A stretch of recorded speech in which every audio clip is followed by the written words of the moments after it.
Sometimes, to change the entire universe, you have to be... Invincible is a show that is willing to push beyond traditional comic book conventions. This show distinguishes itself through grounded character development, long-term storytelling, and a brutal sense of realism that shows the true cost of what being a hero means. Battles leave physical and psychological scars, and even seemingly minor decisions can alter the way this story is told. This commitment to consequence-driven storytelling is a major reason why the show is so good. Yet because the writing is usually so meticulous, the moments where the logic breaks down become far more noticeable. And that brings us to possibly the greatest plot hole in the entire show. This one plot hole affects every single thing that happens in the show, and it is the reason that we even have a story to begin with. And so now I will ask the question, why did Alan not recognize Omni-Man for the Viltrumite that he was? Instead, Alan was made a planetary evaluation officer and sent to discover any being able to defeat him. This problem is a foundational issue that affects nearly every other storyline in the series, because Alan's ignorance directly enables the events that follow. And it becomes more of a problem with how impossible it is for Alan to not know about Nolan. Alan is not an inexperienced traveler or an ordinary soldier with limited knowledge of the universe. He is one of the coalition of planets' most important agents, specifically tasked with evaluating planets for their ability to resist the Viltrumites. The coalition itself exists almost entirely because of the Viltrumite threat. Entire civilizations have been destroyed by Viltrumite expansion. Billions have died under their campaigns of conquest. Countless species live in fear of them. Alan's own people, the Unopins, were nearly driven to extinction by the Empire.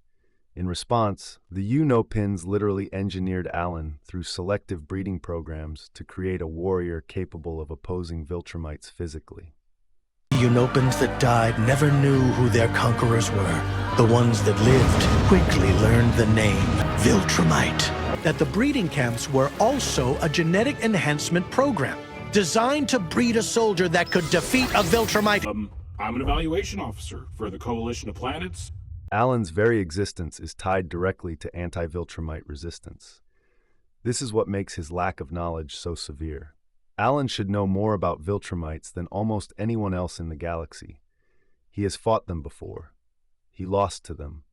He understands their methods, their personalities, their ideology, and their military behavior. He witnessed firsthand the destruction they are capable of causing. He works for an interplanetary alliance devoted entirely to studying and countering them. The coalition of planets would logically gather every piece of intelligence possible about Viltrumites because survival depends on it. Their physical appearance, combat abilities, and biological characteristics would be among the first things every coalition operative memorizes. And yet, Alan somehow spends years repeatedly encountering Nolan Grayson without realizing he is a Viltrumite. But while stronger than most of the universe, Alan still couldn't match even a single Viltrumite in combat. We don't exactly like mustaches like yours around here. Can you shave it? Never even thought to ask, honestly. Hey, you're early! And you shaved your mustache! Male Viltrumites almost universally possess thick mustaches that function as a cultural marker within their civilization. The mustache symbolizes tradition, power, masculinity, and loyalty to Viltrumites. Every male Viltrumite shown in the show shares this exact feature. Nolan has one, Conquest has one, Thrag has one, Lucan has one, General Craig has one. The visual pattern is impossible to ignore. In fact, the show almost treats the mustache as a way to identify a Viltrumite immediately. This means Alan was not merely overlooking one clue. He was overlooking every clue simultaneously. He encounters a very strong humanoid alien capable of flying through space unaided, surviving extreme damage, overpowering him every time they fought, and possessing a highly distinctive Viltrumite mustache. And he never once seriously suspects that this person could belong to the single most dangerous species in the universe. That stretches suspension of disbelief far beyond reasonable limits.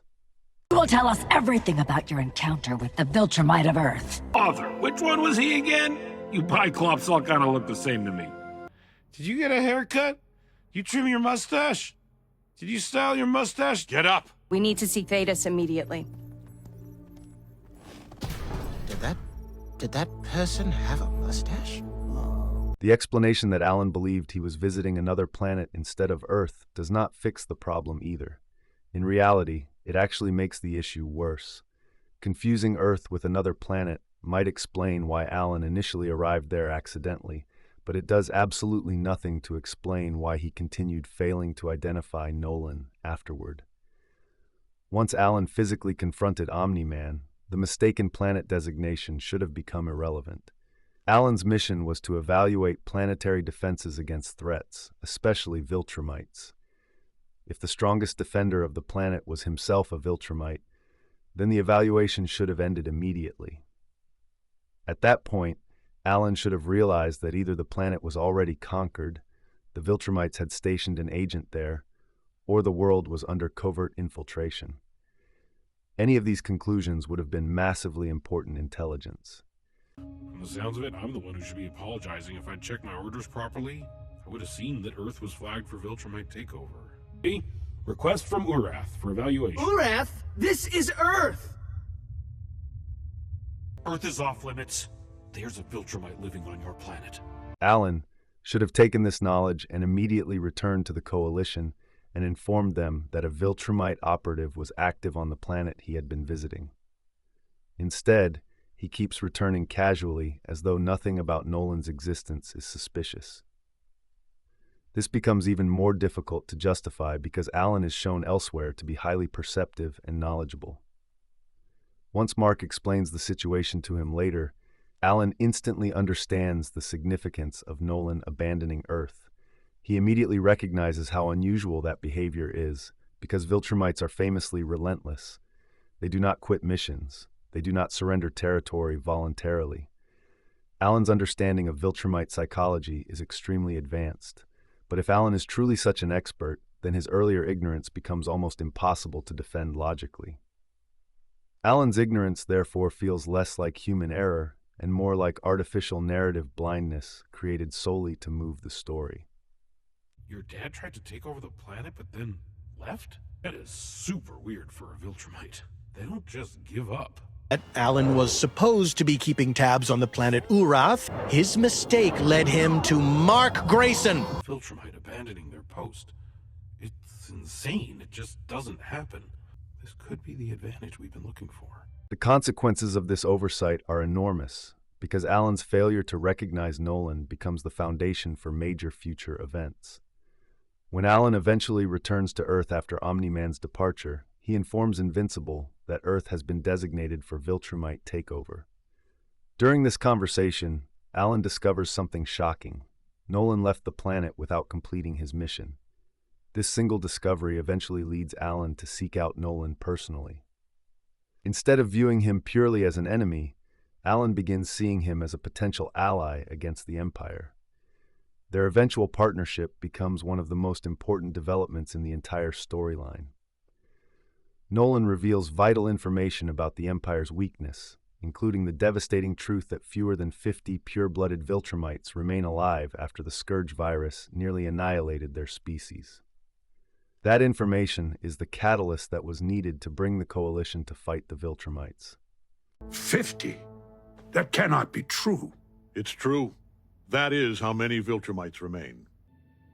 There are fewer than 50 pure-blooded Viltrumites left in the universe. Wait, what? You said you would help me gather all the weapons and stuff from your books. I will help arm you because of our friendship. Before learning this, the Coalition views the Viltrum Empire as virtually unstoppable. The revelation that their numbers are catastrophically low suddenly creates hope for victory. Nolan also helps recruit Space Racer and shares Viltrumite weaknesses. None of this would likely happen if Alan had recognized Nolan's identity years earlier during his initial Earth visits. That is what makes this plot hole structurally important. The entire anti-Viltrumite resistance storyline partially depends on Alan somehow overlooking the most obvious Viltrumite imaginable for an extended period of time. These are not obscure aliens that only a few specialists recognize. They are the dominant military force in the galaxy. Entire worlds fear them, the way nations might fear nuclear annihilation. The coalition exists because the Viltrumites are considered an existential danger to all life. The idea that Alan would fail to notice that a man with a mustache is not a Viltrumite feels deeply implausible. The coalition of planets will want to hear about you. A power struggle's brewing in the farthest reaches of space. What kind of... His name is Mark, and he's only half Viltrumite. For years, we've been searching for a hole in the Viltrumite's armor. This could be it. Alan told Nolan how he visited Mark to enlist his help in the war between the Coalition of Planets and the Viltrum Empire. Find out your father took off, the Viltrumites are gonna come for you. Trust me, when they set their sights on a planet, they don't give up without a fight. And it is not just the mustache. It is the mustache combined with strength, flight, invulnerability, and a humanoid appearance. Any one of those traits alone might not confirm Nolan's identity, but all of them together should have been proof. The reason he does not know is because of narrative necessity. The writers needed Alan to remain unaware because the story required a delayed revelation. If Alan recognized Nolan immediately, then everything about the show would fundamentally change. The writers therefore rely on Alan making a mistake that contradicts his intelligence and his experience. Alan's failure is the foundation upon which massive portions of the story begin. Without this plot hole, we would not have